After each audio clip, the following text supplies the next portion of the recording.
நம்ம என்னத்த சொல்றது? நம்ம மருமகளை நம்ம மகளாக தான் பார்க்குறோம். ஆனால் அவளுங்க நம்மளை விரோதியாக என்ன பார்க்குறாளுங்க? ஆமாம் ஆமாம், ரொம்ப சரியாக சொன்னேன். உன் கதை தான் என் வீட்லேயும் நடக்குது. என்ன பண்ணி தொலைக்கிறது பாரு.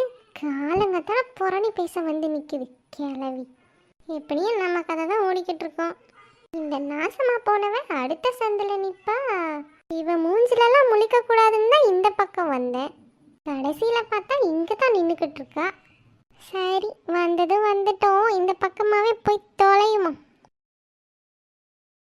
அட, போகிறது யாரு? மருமவளா? அட ஆமாம்.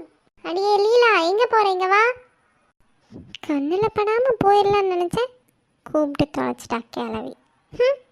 என்னடி எங்க மனைவிட்டு இருக்க? இங்கே வா. என்னத்தை கூப்பிட்டீங்களா? அடியே, உன் மாமியாக்காரி நான் குத்துக்கல்லு மாதிரி நிற்கிறேன், கண்டுக்காம போற நீ? உனக்கு அவ்வளோ திமிராயிடுச்சா? அது வேற ஒன்றும் இல்லாத்த. நீங்கள் எப்படியோ என்னை பற்றி பேசிக்கிட்டு இருப்பீங்க, அதான் எதுக்கு தொந்தரவு பண்ணணும்னு பேசாமல் போயிட்டேன். என்ன, உன்னை பற்றியா? நாங்கள் ஒன்றும் உன்னை பற்றியெல்லாம் பேசலை. நீ என்னமோ ஒட்டு கேட்ட மாதிரி உன்னை பற்றி பேசணும்னு சொல்கிற.